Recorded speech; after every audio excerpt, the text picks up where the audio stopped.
Hey, it's Jax Jones. Good Thursday evening to you. Coming live here, wanting to let you know about what I was going to tell you about the games and how the big inning impacted some of the biggest games of 2015. To recap from yesterday, the big inning is an inning where you score three or more runs. Um, you want to get a big inning in a game offensively as early as you can, hopefully within the first 6 innings of the game, the first 2/3 of the game. If it's the majors, maybe the first 4 or 5 innings if you're playing seven, um, because that's going to allow you probably to get another big inning.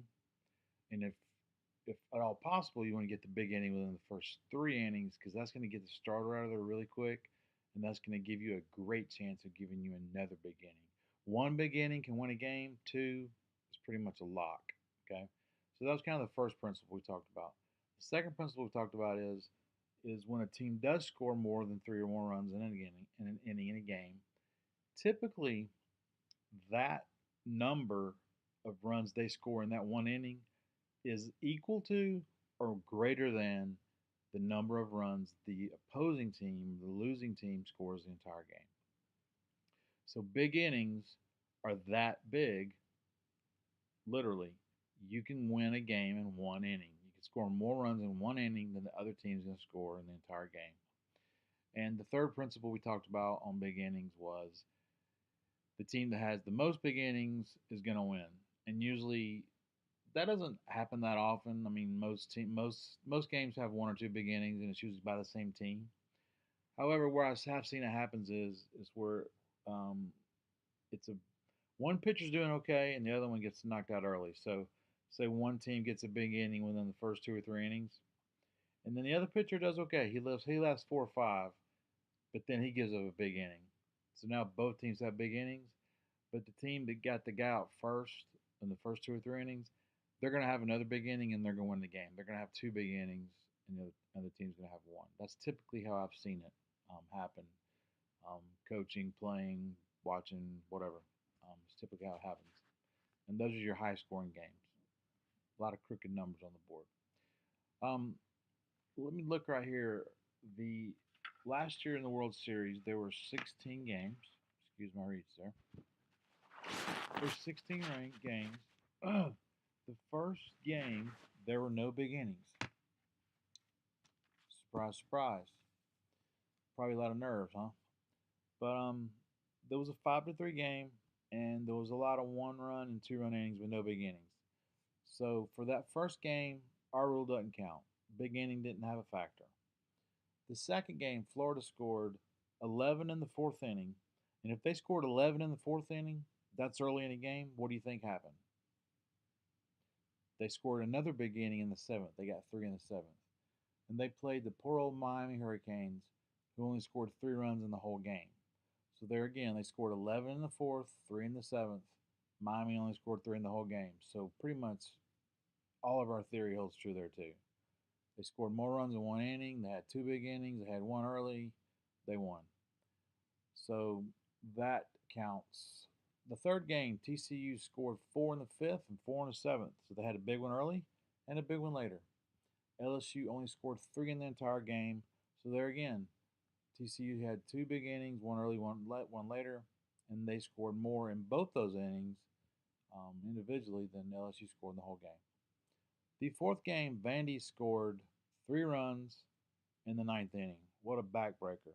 That game was a four. I remember that game. It was 4-3. It was one.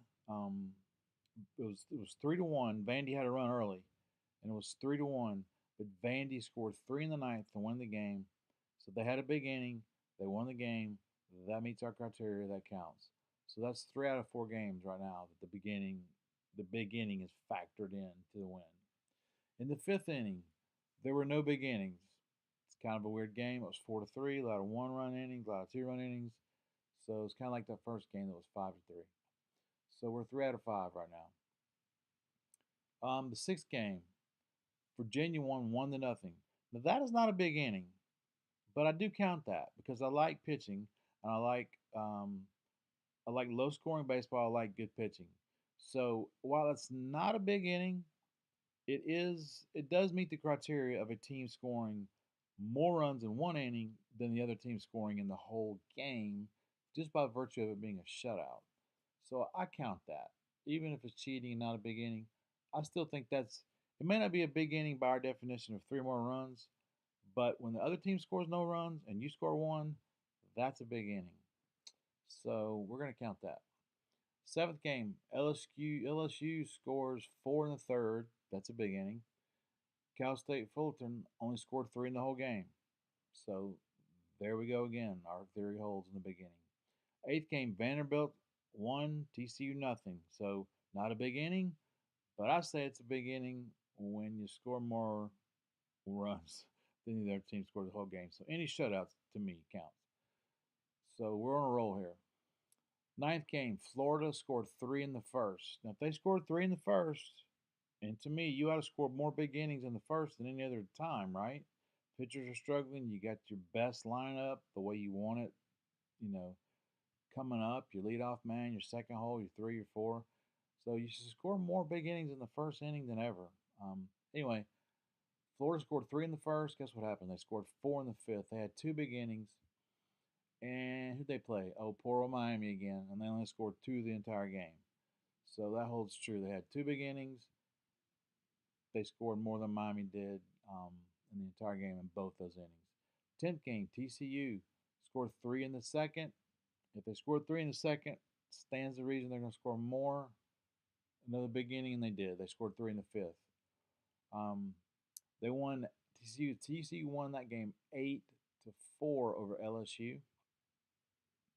So they did not.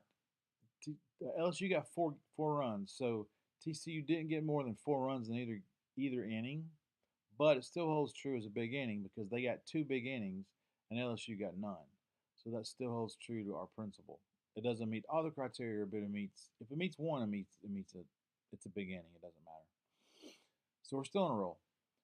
Game 11, Florida 4. They got four in the third inning. Florida scored a lot of big. I don't know how Florida and TCU were not in the championship. I guess pitching, if I remember correctly. But I thought Florida and TCU were going to be in the championship, but they weren't. But Florida got four in the third. So what do you think happened? They got four in the third.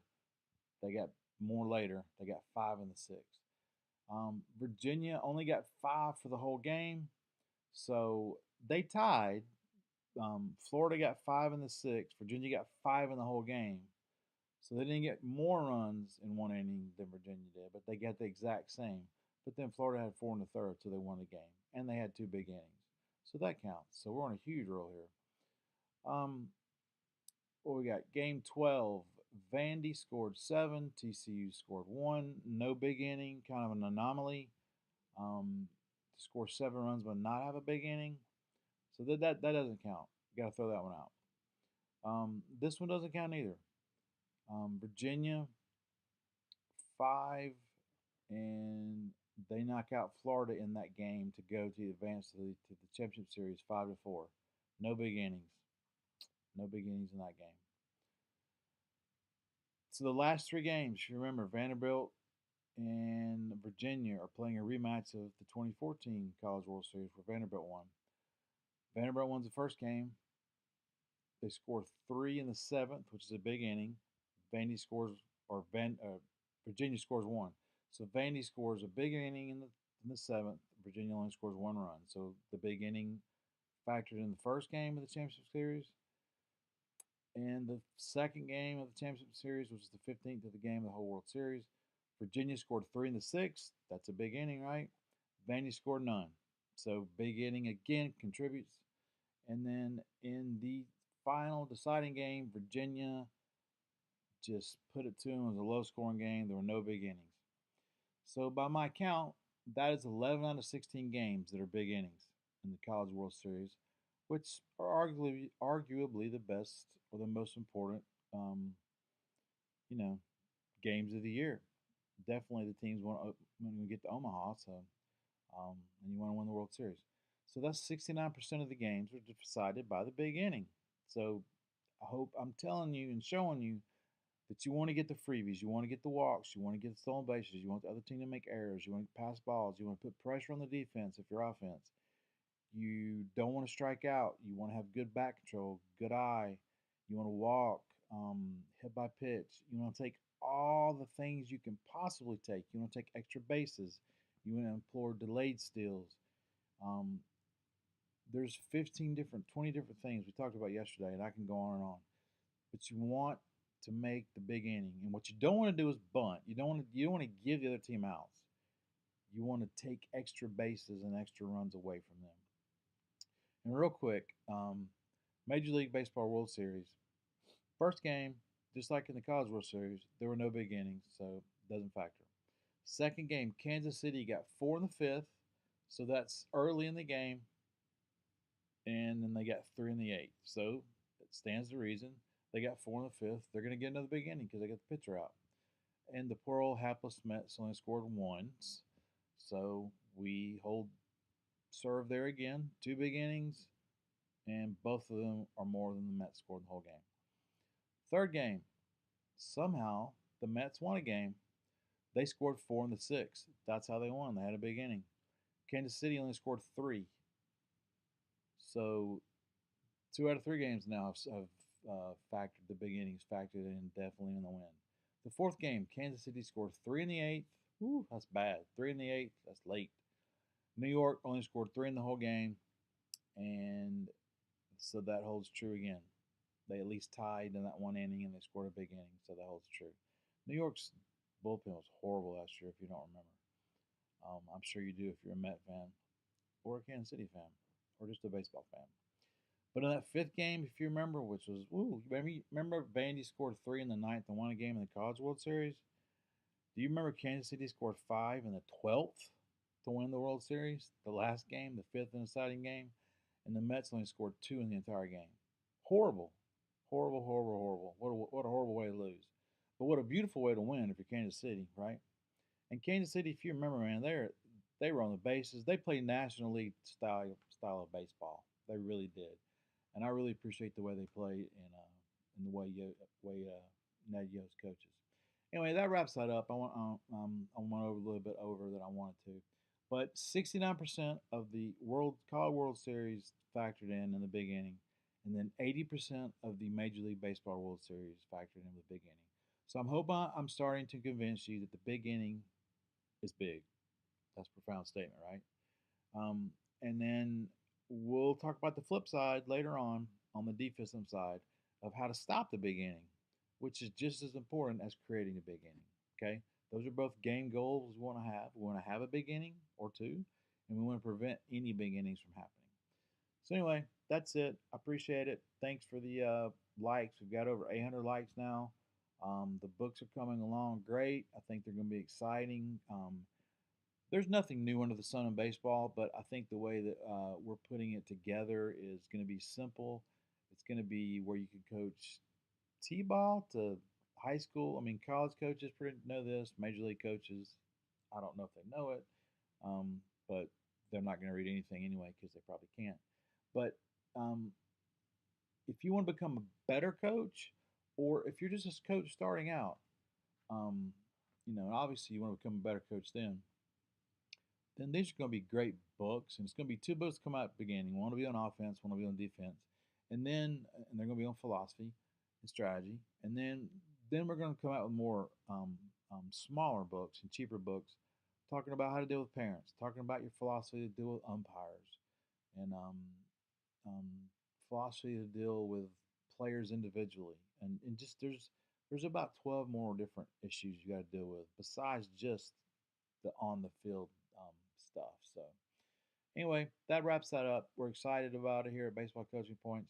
Thanks for watching. Spread the word, and we will see you tomorrow. I probably won't make a video until Monday. Most people don't really. They kind of got their own thing going on the weekend. I'll post some stuff, some videos or some funny stuff, but really probably won't make any videos. But appreciate you hanging with me. Coach Jax Jones signing out. Thanks much.